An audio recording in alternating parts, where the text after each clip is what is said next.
Hello, I've just had a few days in Dartmouth, which is a real sort of piratey town on the south coast of England. While I was there, I was inspired to have a go at drawing some of the buildings. They're lovely old wonky timber frame things that look like they're about to fall over. Lots of steep little alleyways and streets. Really great stuff.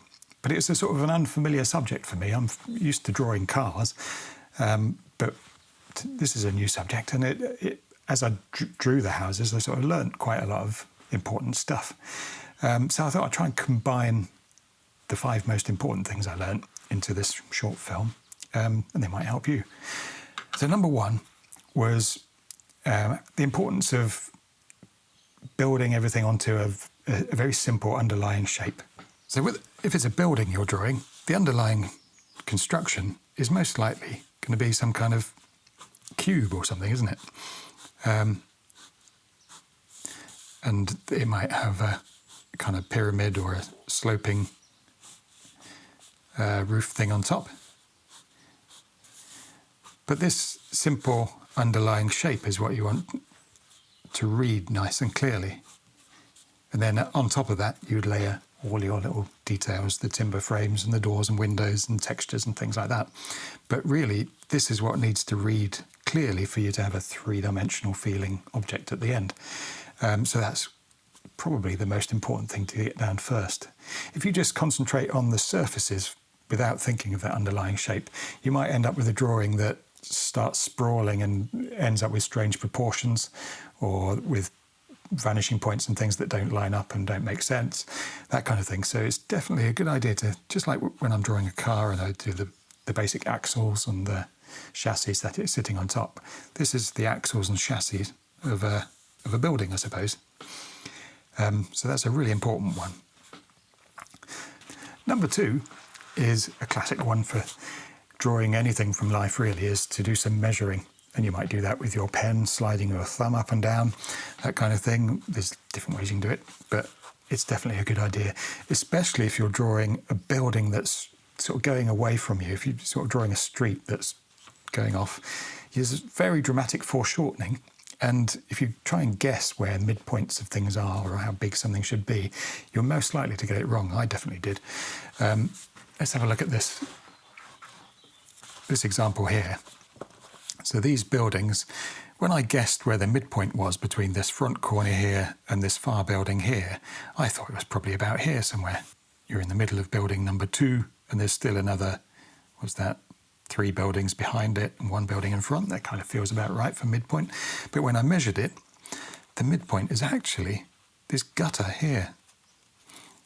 So if I measure with my pen here, from the gutter to that far building is there, from the gutter to the front corner, before it steps forward, is here. So this width of 1 building is the same as the width of these other 4 buildings going off into the distance, that just blows my mind. So definitely do a bit of measuring just at the beginning when you're getting that basic shape down, just so that things don't run off and end up strange. Right, what's number 3?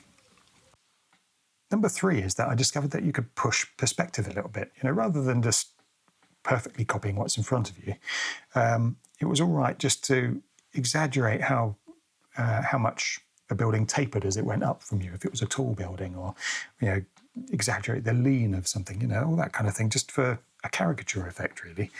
So on this station building, it was very long and thin. I thought, well, I'll just exaggerate how much it tapers, just for comic effect, kind of drama.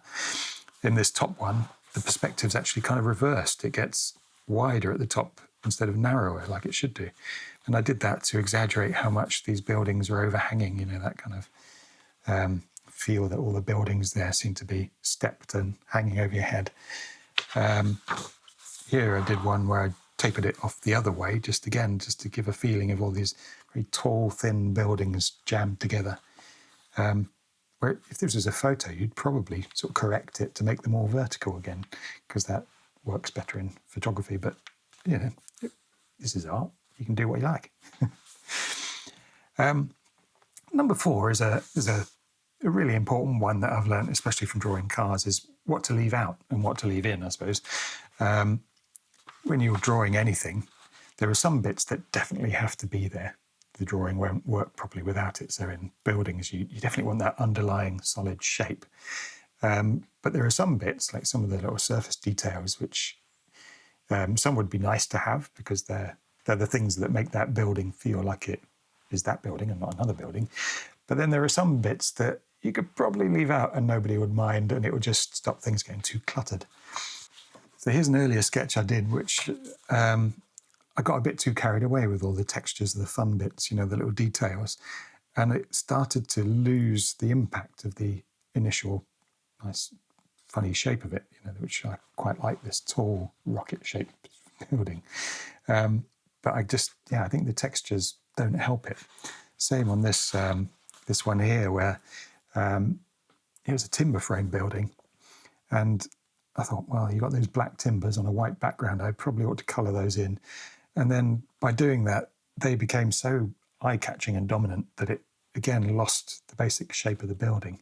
And I realised later on, when I did some more houses, that timber frame is often better shown just with the outlines, certainly in a pen drawing, than it is by colouring them in.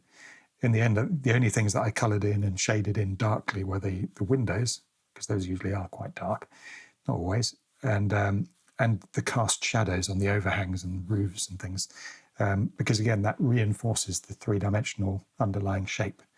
Everything else, you just want to be a bit careful with. Certainly things like stone details, just don't use a thinner pen or press more lightly, or just leave them out altogether, because they'll very quickly just lose your underlying shape.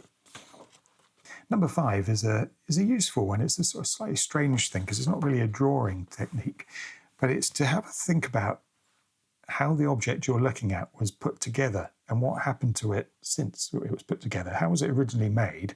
And then what happened to it after? So when I first drew this building, I thought, well, it's really bendy. I'll draw it extra bendy so it'll be funny. And then afterwards I looked at it and I thought, well, it doesn't feel right. It just feels like a jelly. And then I realised, well, the timbers on this side are longer than the timbers there, and they would never have made a building with different length timbers. So somehow that building has managed to move quite dramatically, but without the timbers shrinking and elongating, because they don't shrink. Timbers do shrink, but not lengthways. So I had another go at just a little doodle here, just to think of, well, what would have happened as this big heavy wall chimney leant against it and pushed it, or as the ground sunk. If the ground sunk a little bit, then you'd get this kind of shearing down, and that would help things lean over. And also you've got this sideways pressure of the big stone wall, again doing the same kind of thing, just pushing it over. So things would lean without changing length. And this quick test image makes much more sense to me and feels more correct than this first jelly building.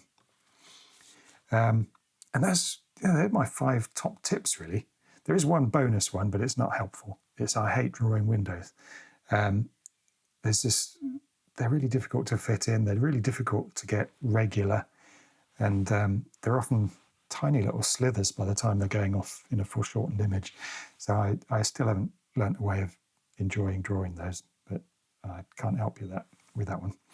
But anyway, I hope you found that interesting, and have a go at drawing some buildings yourself. Let me know if you've got any top tips in the comments. Otherwise, like and subscribe. Have a brilliant week, and I'll see you again soon.